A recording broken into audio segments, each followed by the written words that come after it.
Welcome everyone, my name is Brendan Snyder. Thank you for joining me. If you're new to my channel and you haven't already hit the subscribe button, I'm attempting to reach my goal of 1,000 subscribers, and if you could click that button, I would greatly appreciate it. All right, we're going to take a look today at a brand new Keel album, or Ron Keel Band album, I should say. This is his, what he describes as the metal cowboy sound that he's currently doing these days. This is a covers album where he rocks up Southern rock and country classics, and I'll get into that in a little bit. But a little background on Ron Keel himself. He's had such a varied career and history getting to this point, and I think he's now doing it so well in such a very good style that I think it's worthy to cover or review this album here. So Ron Keel got his start in the band Steeler. Probably most notable for having had Yngwie Malmsteen as the lead guitar player in the group. And of course, Yngwie Malmsteen would go on to be in Alcatraz as well as have a very successful solo career. And so they did put out that one album in 1983 before Yngwie decided to leave the group to join Alcatraz, at which time Ron Keel actually briefly fronted Black Sabbath and recorded some demos and things with them before having a falling out. And of course that did not pan out at that time. And so during that same year, 1984, Ron Keel then formed the namesake band Keel, and they recorded their first album and released it, Lay Down the Law. This is on Shrapnel Records, of course, the record label known for having done or worked with a lot of guitar virtuoso musicians and things like that. And Keel would be no different to that, having had some amazing guitarists like Mark Ferrari in their lineup. Their second album came out in 1985, The Right to Rock, and that song, Right to Rock itself, was a sizable hit for them, getting a lot of MTV play. The album was also produced by Gene Simmons, as well as the follow-up, 1986, The Final Frontier. And this album would include what I think is a strange choice for cover song, although it worked, which was the Patti Smith song that was co-written by Bruce Springsteen called Because the Night, and ended up being a sizable hit for Keel. And then in 1987, their self-titled album came out that, again, was doing pretty well for them at the time. They continued to get a little bit bigger on each release, never really fully breaking through or becoming big, but each one successively doing a little bit better for them. And then in 1989, they released their fifth album called Larger Than Live, which is a personal favorite of mine. I always like these types of albums. This one here is half live, half studio. The first 6 tracks on it are studio and are all new, and then it's got 6 live cuts on it, 2 of which are new, just done live. So there were 8 new songs on this release, even though it was a half live, half studio release. And I always just kind of find those special albums very interesting. Unfortunately, following that album, Ron Keel decided to disband the group. He then formed a group called Fair Game in 1990, and the interesting thing about this group was it was him fronting it with an all-female backing band, and that was sort of unheard of at the time. I mean, all-girl groups alone were unheard of, but for an artist as big as he was to select an all-female backing band. And so they got a lot of notoriety behind that. They never were able to get a full-length album recorded and released. They did release 2 songs on a soundtrack, but their debut album went unreleased until 2000, when it finally saw the light of day. And then in 1998, the band reformed and released the album Back in Action. This album here is mostly made up of unreleased material from previous or past albums. And in 2000, Ron Keel formed the group Iron Horse, which was a more country southern rock group, something he had been dabbling with throughout the 90s. And in 2004, they released their debut album called Bring It On. This one here is a little bit more countryfied than what he'll do later on in his solo stuff, and of course what he's doing with the Ron Keel Band, and I'll get into that in a little bit here. And then he would ultimately leave Iron Horse, though, in 2007 to focus on other aspects of his career. He got into radio DJing and things like that. But in 2006, he released his first solo album called Alone at Last, and it's just him and an acoustic guitar with a little bit of lead guitar work over it sometimes, but otherwise it truly is him being alone and being a true solo affair. And despite it just being him and that acoustic guitar, I actually really like this album. For some reason, it just really hits the spot. The songs are just pretty strong on it. And then in 2008, he reformed Keel again, this time for their 25th anniversary, and in 2010 they released this album, Streets of Rock and Roll.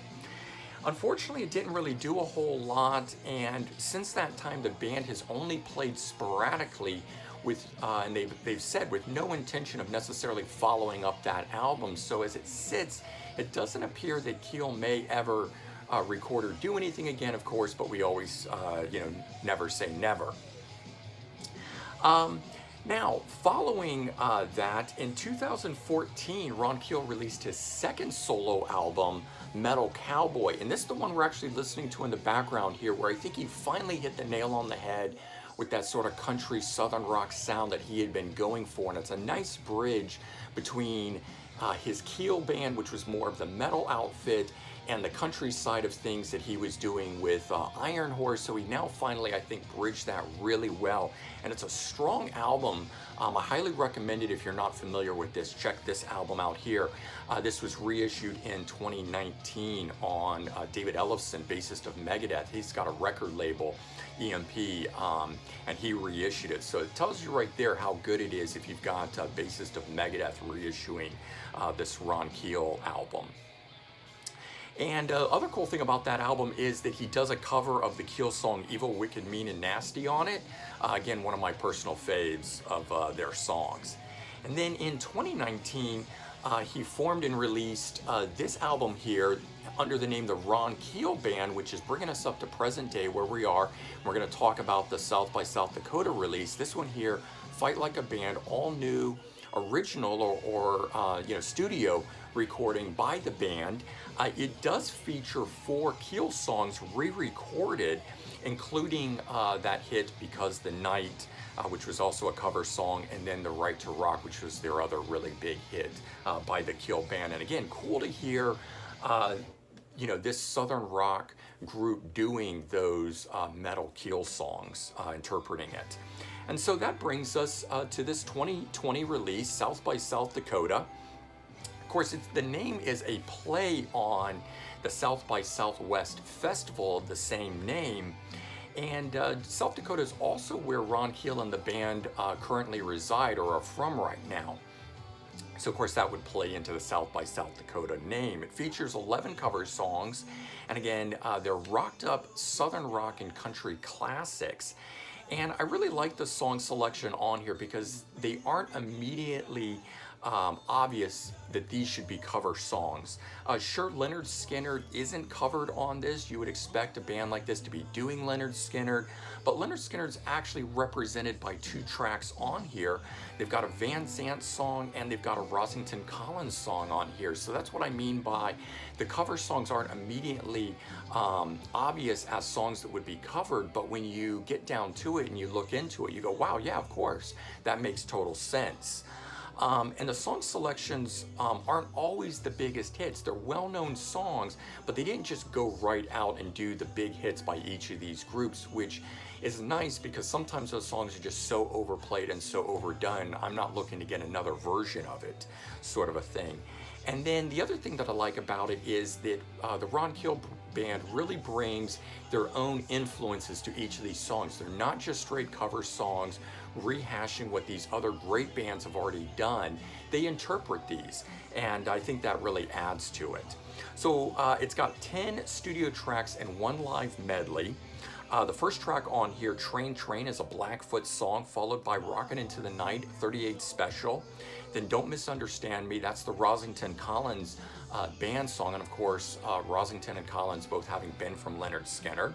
Then we've got Red, White, and Blue, which is a Van Zandt song, and of course having current lead singer Johnny Van Zandt in that lineup. Then Flirting with Disaster, which is a Molly Hatchet classic. Ramblin' Man by the Allman Brothers. Fire on the Mountain, which is a Marshall Tucker song.